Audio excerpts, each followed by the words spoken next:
Hey guys! Hello sa inyo lahat and welcome back to my YouTube channel.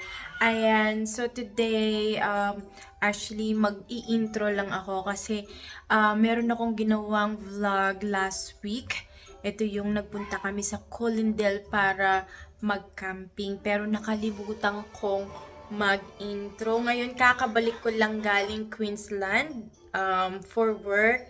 And sabi ko, naisipan ko mag-intro na lang ako para matapos na yung aking, 'di ba, yung editing ko. Guys, so this vlog na ipapakita ko is ito yung day of my life, our life as family, going to Coolendel to test our rooftop tent na we just bought. This is the time na we're going to use it and to see it and for me to experience. Ayan. So, sana mag-enjoy kayo. So, please, subscribe for those who are new here in my vlog, in my channel. Don't forget to like and share this vlog to your friends and support me. Support me, please, kahit papaano. Thank you so much. Ayan. So,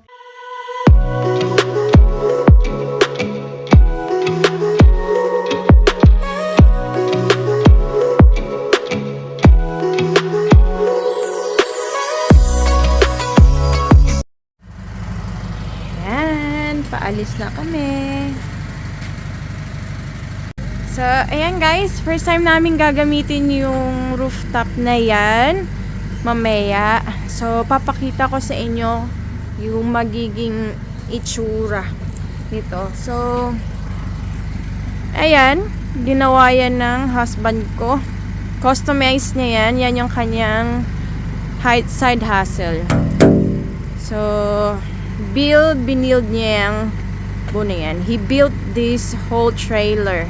Customized with his partner na si Michael Bacolod.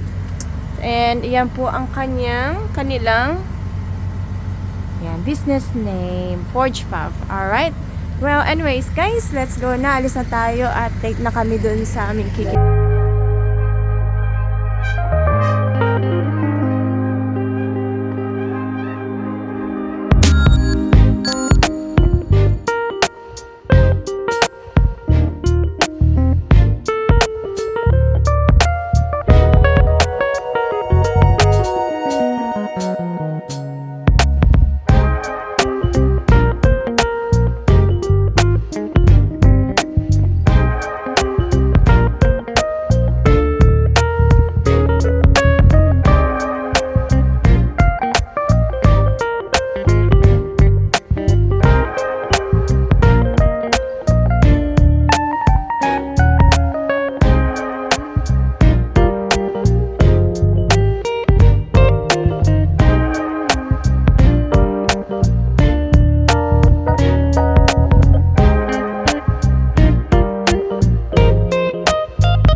Kanina pero muntikan na kami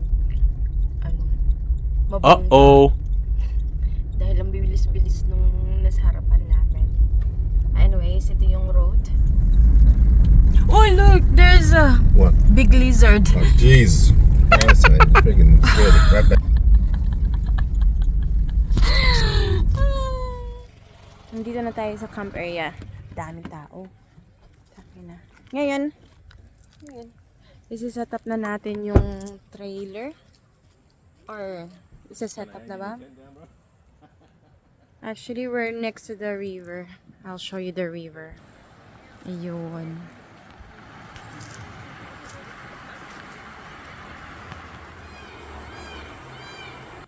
So, yung river, pwede kang tumambay dun sa baba, mag-sunbathing. Kaya lang, where? Oh no, there's a lizard. The ground. See a lizard? The big massive one down there. Oh, look at that. It's waiting. Oh my god. Yeah, it is. Yep. At marami tayong makikitang mga hayop-hayop dito mamaya. So, set up na natin yung ating campsite. Ayun na sila, Mike, sa taas. Getting ready na. And then, si Habi starting to set up our tent. Are we starting tent? Palabasin ko na nga yung mga bata. Kids, labas kayo and help out. Look, Tammy and Chloe is helping their mom and dad to set up their tent. So, both of you get down and help mommy and daddy as well.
Maglakad papunta doon. Napagkalayo. Tamad talaga ngayon. So, siniset up ni Jerry yung toilet. Tapos, ayan, yan yung aming, anong tawag dyan? Yan yung ensuite. Oh yeah. Ayan, di ba? Meron tayong sariling toilet. Ganyan lang kadali. Pag nag-camping. Minsan kasi may pinupuntahan kami na mga places na wala talagang toilet. So, at least convenient. Pero kung worried kayo sa amoy, don't worry. Kasi meron siyang chemical na di mo maamoy yung, alam yun na. Kaya, kahit poops tayo dyan, wala tayong maaamoy, di ba? So, tsaka nadi-dissolve. Nadi-dissolve siya, ganon. Yun. So, we got that from 4-wheel drive Supercenter. So, sa mga gusto mag-camping, nga tayo mag-toilet ng pagkalayo-layo. And then, there you go. Cooking time, lunch time. Look at my hair. So messy. Lunch time na at ang mga mother dears ay magluluto ng food. Anong ulam mo, Jess? I'm making spaghetti. Spaghetti, wow! Oh yeah. Ang ulam namin, spam. Tsaka itlog lang. Ayan. Ang mag-noodles din. Sosyalo. Boiling, may boiling. Nandito na yung pwede na kang mabuhay sa gubat. Ayan. As long as there's food and water. I know, right? No, kaya at least may tubig. Ang dami namin nakalimutan. Una, nakalimutan. Yung pinggan. Pinasok ko na yun sa plastic eh. Nakalimutan. See. Gisa-gisa. Garlic. Oh, diba? Itlog, diba? Magandang itlog pag magandang pan. Pero galing ano to, IKEA pan. Pero Philippines made, non-stick. Oh, is it? Yeah. Lunchtime na kami. Probably cleaner water than Lake St. Clair because Lake St. Clair is stagnant. Sorry, you're dry from the sun. It's fine. Spaghetti! Go sit down next to your friends. Here, I'll move the chair like this. Hey guys! Yeah. I had a afternoon nap because I have a big headache. I'm guessing, is it because too hot or hindi nakapag-breakfast. Pero hindi rin kasi sanay naman ako na walang breakfast. I guess it's because it's really hot. Yung sakit ng ulo ko dito. Uh-oh. 6:15. Yan. So, Yeah. starting cooking. Bigas na kanin na bago mawala Are yung the araw sausages are in kasi. here, babe? Yeah, Sausages in and the buns. In there.